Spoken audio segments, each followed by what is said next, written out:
iGas Official, mantap. Tonton terus Hi Guys Official, subscribe, like, share, and comment. Assalamualaikum warahmatullahi wabarakatuh.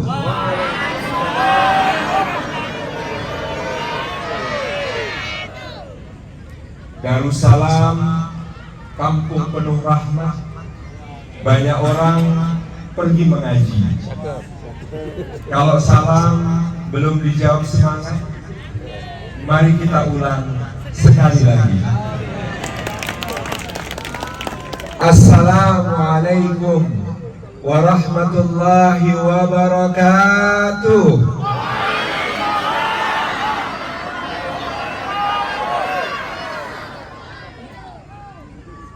Alhamdulillah, assalatu wassalamu ala sayyidina Rasulillah wa ala alihi wa ashabihi wa mawala, wa la hawla wa la quwwata illa billah, amma ba'du. Hadratal afadil, hadratal mukarramin yang kita takdimi, kita muliakan, pemimpin kita yang penuh semangat, masih muda usia dan berkenan membersamai kita untuk mengaji, menuntut ilmu dari guru kita, Tuan Guru Ustaz Profesor Dr. Abdul Somad LCMA, yaitu Bapak Wakil Bupati Bapak Hasan Ali Basam Kasuba yang berkenan hadir malam ini. Yang kita takdimi pula yang Bapak Ibu nantikan, Tuan Guru Ustaz Profesor Dr. Abdul Somad LCMA yang jauh-jauh datang dari Riau, seperti tadi dipantunkan oleh Ustaz Zubair barakallahu fikum,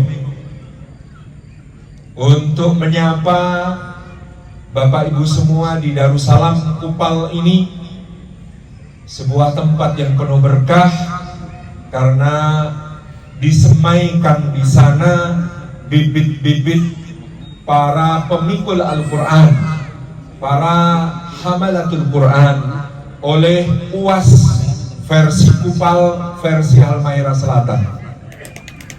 Al-Ustaz Asep Sofyan, Ustaz Asep Sofyan, jazallahu khairan katsiran atas khidmatnya, baktinya yang luar biasa. Beliau, Bu, Pak, cari ilmu jauh-jauh ke Sudan, kuliahnya di Sudan. Kalau Ustaz UAS Halmahera Selatan S1, UAS Riau-nya S3 dulu. Kalau saya S20 Samsung, nggak mau kalah soalnya. Jadi indah sekali yang saya lihat. Tadi bahkan ada yang dua bersaudara yatim piatu membacakan untuk kita kalamullah yang menyentuh hati. Yang kita hormati juga pembina, pimpinan dan pengurus Yayasan Darussalam Bacan. Saya kalau ngomong Bacan itu agak bergetar, karena Bacan itu harimau. Oh, macan itu ya. Ya, dekat-dekat lah ya. Karena dulu kota Makkah juga disebut oleh Allah sebagai Bakkah. Ba sama mim itu satu makhraj, huruf syafatain. Jadi alhamdulillah kita berhimpun pada malam hari ini untuk Al-Quran. Jadi guyonannya juga guyonan makhraj gitu.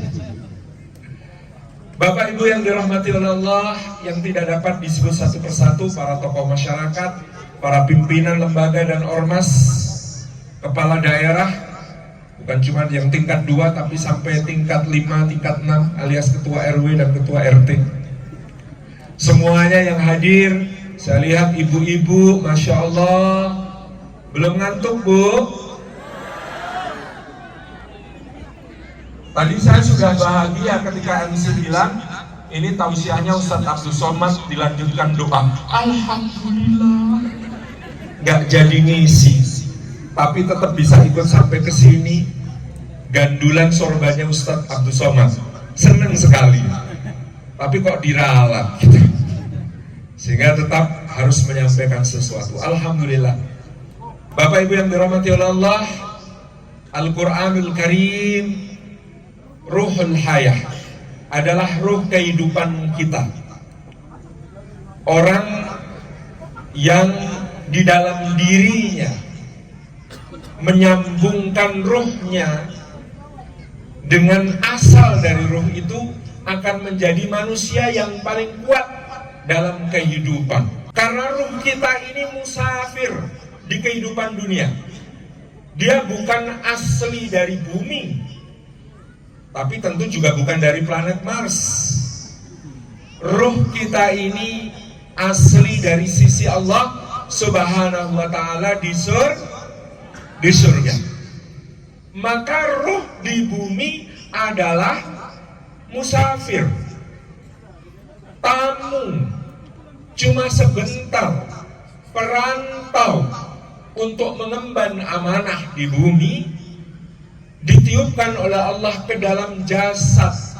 Sedangkan jasad itu berasal dari tanah, dan tanah itu ada di bumi. Maka kalau jasad itu maunya pengennya lama-lama, pengennya berpanjang-panjang tinggal di bumi ini, itulah jasad. Sehingga sekarang orang kalau mau kaya itu bisnisnya yang bikin orang pengen lama-lama di bumi. Contohnya yang bikin glowing, anti-aging formula, anti kerut, anti penuaan dini, itu ajakan untuk berlama-lama di bumi. Makanya kalau ibu-ibu di Halsel ini saya lihat, meskipun malam ini temaram tapi wajahnya bercahaya, glowing, splendid, mesmerizing, amazing, kata Ustaz Somad.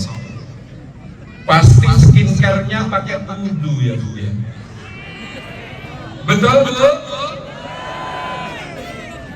Berapa kali sehari wudunya Bu? Hah? Hari ini libur? Siap.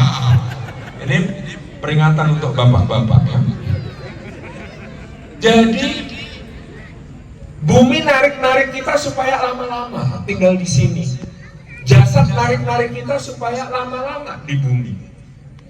Sementara ruh ini sudah sangat rindu untuk pulang kepada Allah. Padahal amanahnya belum selesai. Seperti orang merantau dari Halmahera, dari Bacan, pergi ke Jakarta, jauh dari keluarga. Rindu tidak Bu? Rindu. Apa obatnya rindu? Obatnya rindu? Bertemu. Kalau belum memungkinkan untuk bertemu, video call Pak Ustadz.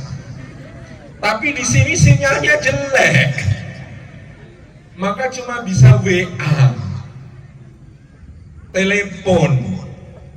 Tapi minimal ada hubungan, ada tersambung antara yang sedang merantau dengan asalnya. Bagaimana ruh kita tugasnya berbakti di bumi, berjuang di bumi, sampai waktu nanti yang ada batas yang ditentukan, dia nanti akan selesai tugasnya. Sebelum itu harus bertahan dulu. Supaya kuat bertahan, sambungkan dengan asalnya, yaitu Allah Subhanahu wa ta'ala. Kepada Allah Subhanahu wa ta'ala, bagaimana nyambung yang paling baik dengan Al-Quran. Itulah video call-nya, itulah WA-nya, itulah teleponan sama yang di rumah, yang di tempat asal, yaitu Allah Subhanahu wa ta'ala. Dan itu yang akan membuat ruh kuat mengemban amanah di kehidupan dunia. Ini yang akan menjadi sebuah kekuatan menanggung semua beban-beban ujian kehidupan. Seperti Rasulullah Shallallahu Alaihi Wasallam. Beliau itu orang yang paling kuat menanggung beban bukan cuma dirinya sendiri, bahkan beban seluruh umat manusia sealam semesta. Karena apa? Karena beliau adalah yang paling dekat dengan Allah, nyambung kepada Allah dengan Quran. Allah pernah mengatakan kepada beliau, innalaka finnahari sabahan tawila. Sesungguhnya bagimu wahai Muhammad di siang hari terdapat urusan yang panjang dan melelahkan. Ibu-ibu, kalau siangnya urusannya panjang, urusannya melelahkan, bikin capek, apa yang harus dilakukan di malam hari, Bu? Istirahat. Tapi apakah Allah mengatakan begitu kepada Rasulullah SAW? Hai Muhammad, karena urusanmu panjang dan melelahkan di siang hari, maka malam tidurlah minimal 8 jam. Jangan lupa cuci tangan, cuci kaki sebelum bobok, dan mimik susu. Apakah Allah mengatakan begitu? Tidak, Allah justru mengatakan kepada Rasulnya Sallallahu Alaihi Wasallam, warattilil Qur'ana tartila, dan bacalah Al-Quran dengan tartil.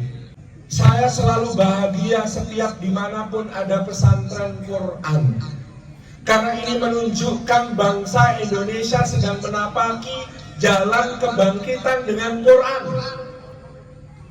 Bapak Ibu, tahun 1980-an di Yogyakarta ada seorang pastor namanya Romo Mangun, YB Mangun Wijaya. Itu pergi ke Gunung Kidul, di mana-mana beliau bikin sumur, dalam tanda kutip diwakafkan kepada masyarakat Gunung Kidul yang kekeringan. Lalu lama-lama didatengin lagi, bawain beras, bawain gula, dan lain sebagainya, sampai kemudian banyak yang beralih dari agama Islam ke agama Katolik pada saat itu. Ada seorang tokoh muda di Jogja namanya Haji Muhammad Jazir ASP. Ustadz Jazir ini pandai membangun hubungan dengan siapapun, termasuk dengan Romo Mangun. Jadi tidak dalam kerangka konflik, ngajak kelahi, enggak. Kemana Romo Mangun pergi, Ustadz Jazir ikut. Setiap kali Romo Mangun bikin sumur dan airnya bagus, di situ Ustadz Jazir mengupayakan segera membangun musola. Tetapi ketika itu dipikir-pikir, ini kenapa warga mudah sekali pindah agama? Hanya karena dibantu dengan ini, itu, macam-macam. Ternyata beliau menemukan sebabnya, yaitu sebabnya adalah orang tidak punya rasa memiliki terhadap agama Islam. Bagaimana caranya membuat orang punya rasa memiliki terhadap agama Islam? Ternyata sederhana, bisa membunyikan huruf-huruf Quran itu sudah bikin orang merasa beragama Islam. Karena selama ini mereka nggak bisa baca Quran. Karena waktu itu untuk belajar Quran susah, ustadznya langka, bacanya masih pakai turutan Baghdadiyah, ngajinya alif fathah a, alif kasrah i, alif dhammah u, a, i, u. Itu ngaji itu nggak selesai-selesai, sehingga akhirnya tidak jadi bisa membaca Quran.